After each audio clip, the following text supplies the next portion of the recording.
Hey YouTube, how is it going today? Well, in this video, I want to talk about sundial growers. There's been some recent favorable news that has come out for this sector, so I want to touch base on that, and then I want to show you some interesting things I see happening in sundial's charts right now. After that, I want to touch base on the overall market and give you my thoughts on what could be happening next. And then after that, of course, I have some other nice looking charts to show you.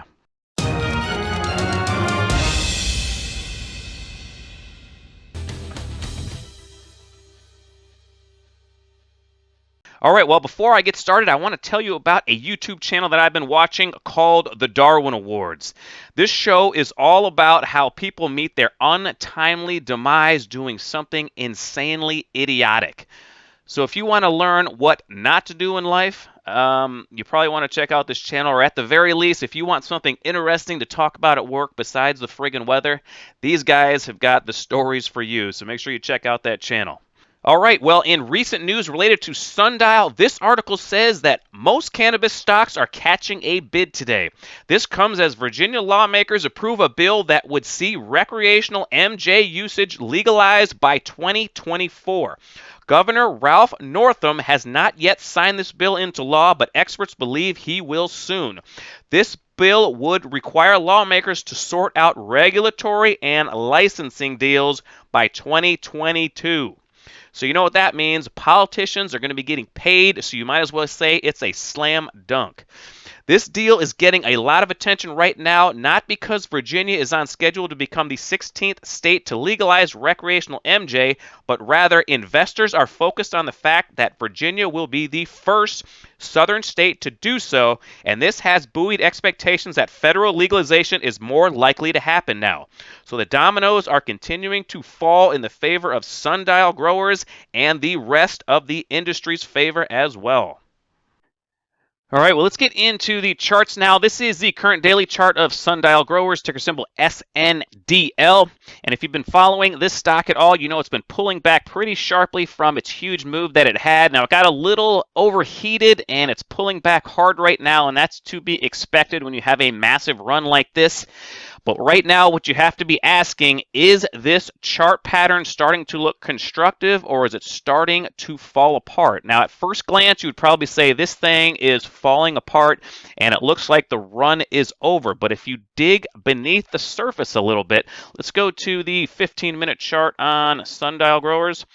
If we back it out, we can see that it is starting to make a nice base and a nice rounded bottom. You had your false breakdown right here where it immediately got back up into the consolidation level. Now all we are waiting for is a break above these averages and a hold of the 8-period exponential moving average, which is the white line on the chart. As you can see, price closely follows that 8-period exponential moving average, and what you need is a break above probably $1.55 or so and a hold, and then another hook up after it holds that 8-period exponential moving average, and that would be your signal to get back into sundial growers, or just a signal that it's probably going to be starting another uptrend. Now, something else interesting that I wanted to show you guys is what Warden 2000 calls the balance of power indicator.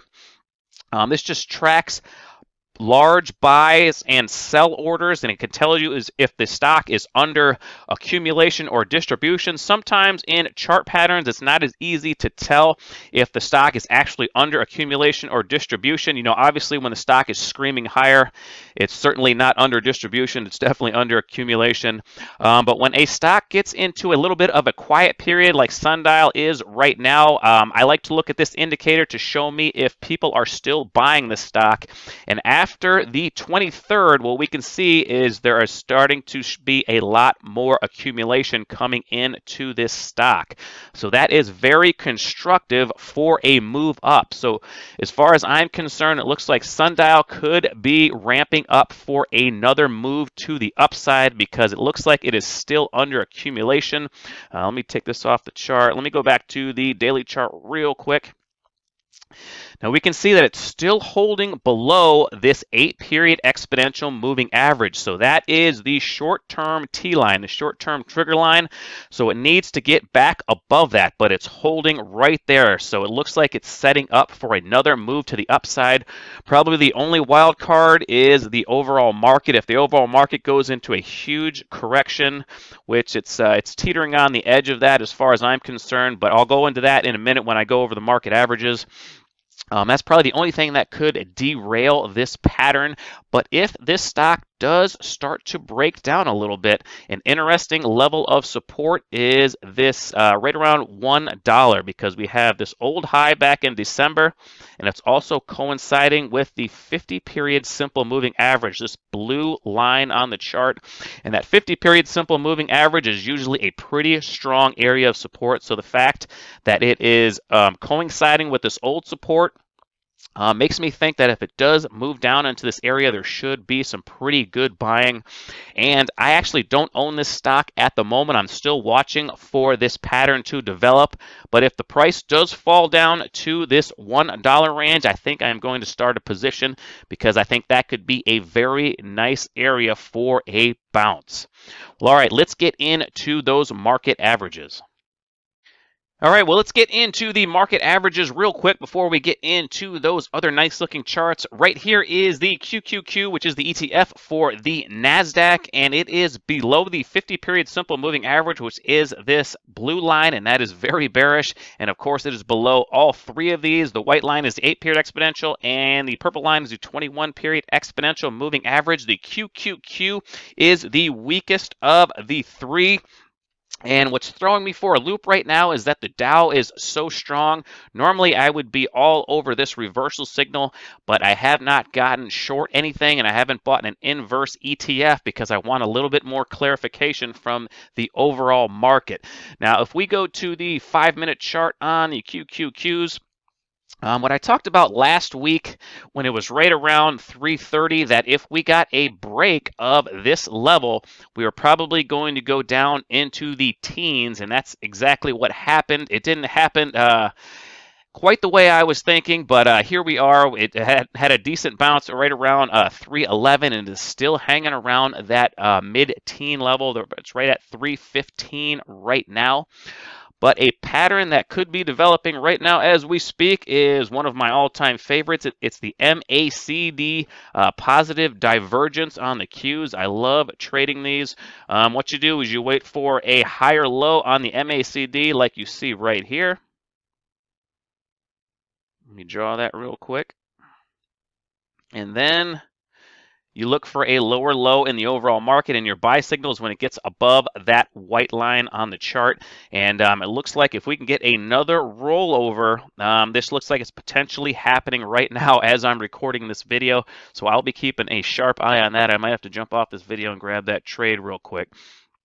But let's take a look at let me get the MACD out of here. Let's take a quick look at the spider, which is the S&P 500. Let me go back to the daily chart. And see, this is another reason why I'm not short just yet, because the S&P 500 is holding up fairly well. It is just slightly below that 8-period exponential moving average, but it's holding above the 50-period simple moving average. So we're kind of in a tug-of-war moment with these averages, and I want to wait for some clear direction before I get long or short again. I'm still pretty heavy into cash, so I'm waiting for a little bit more market direction before I take some more positions. But if we jump over to the diamonds, which is the Dow ETF, we can see the Dow is the strongest of the bunch and is actually slightly above the 8-period exponential moving average as I'm recording this video. So if the Dow Jones can get going again and pull up the NASDAQ, we're going to be back in an uptrend. If the NASDAQ continues to go lower, it could pull the Dow below these moving averages, and then we could be in a confirmed downtrend. So we need a couple more cards to come out of the deck before we know which way to go. But I just wanted to give you a quick update on the overall market.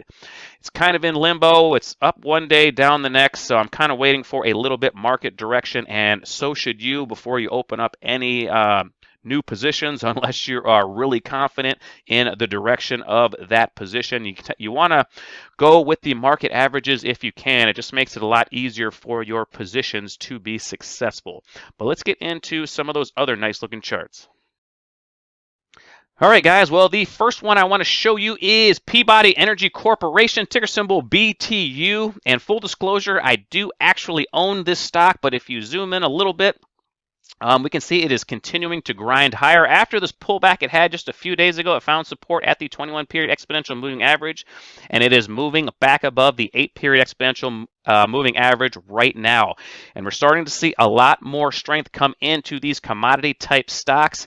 And I am very bullish on the commodity sector because I think inflation is coming, and it's coming hard, is right around the corner.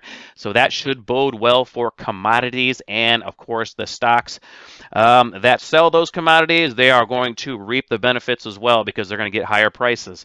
So I think the commodities are going to do super well. BTU is in a pretty decent buy zone as we speak. Another one I want to show you is WTI. I talked about WTI a couple videos ago. This is in the oil and gas sector, so another commodity type play that is showing some pretty good strength today. It's bouncing off the 8-period exponential moving averages and is on the brink of breaking out as I am recording this video. It's pretty strong, but it's not a big mover. You can see that it's not super volatile, but it's just one of those consistent stocks. And if oil does continue to do well into the summer, I think WTI should have a nice uptrend for the next couple of months. Another one that I want to show you in the oil and gas sector is QEP. QEP is another one that doesn't have a ton of volatility, just usually makes nice clean uptrends or downtrends, and this one is actually breaking out as I'm recording this video. So just another strong stock in the oil and gas sector. Now, if these stocks are a little more extended than you like to buy, you could just go to the entire sector and just find the one that's more in your buy zone. Like on my software, I have this little button over here. And I can open the oil and gas sector, and it shows all the stocks in that sector. And I can actually, I like to put volume on here so I know how many shares this thing usually trades. Put that on there. And I can sort by price. If I want to sort by lowers, then I can just click on that button and I can space bar through them until I find one that I like. Got to get into some of the more robustly traded stocks first. There's PVL. That one's actually pulling back. So this one's pulling back from an uptrend. CEI is also pulling back from an uptrend and is also sitting right on that 50-period simple moving average. So that's not a bad one either if you like to buy those pullbacks. TGA is another one that's in a nice uptrend. That one has no volume. You want to stay away from that. PED is pulling back a little bit. So that's how I like to filter through and find some of the better stocks in sectors that are getting stronger. But that's just a nice little feature on this TC2000 software. Another one that I want to show you guys is, let's go to Lee. This one is not in the commodity sector. Oh, and it is breaking out quite strongly. It was barely above I think barely above 250 when I put this on my list. So they are in the publishing sector. There's ticker symbol LEE. Is actually breaking out pretty strongly from this consolidation. If we go to this consolidation, break it out to the 15-minute chart, you can see how it was going sideways, and what you want to do is just watch these patterns until it breaks above the 8-period exponential moving average and then makes another one of these bullish candles. And when it does that, when it breaks above the recent resistance area, pulls back into the moving averages, and then shows us that green candle, that's your buy signal because it's usually going to accelerate from there. But Lee Enterprises is looking pretty good right now. A tiny bit extended, but it looks like it's on its way to the next leg up. All right, guys, well, that's all I have for this video, so I'm going to end it right there. But if you have any questions about any of these stocks, or if you have any other stocks you want me to take a look at, please leave them down there in the comment section. I will get to them as soon as I can. If you enjoyed the video, please hit the like button for the YouTube algorithm and subscribe to the channel if you haven't already. Thank you so much for watching my video all the way to the end, guys, and until next time, take care.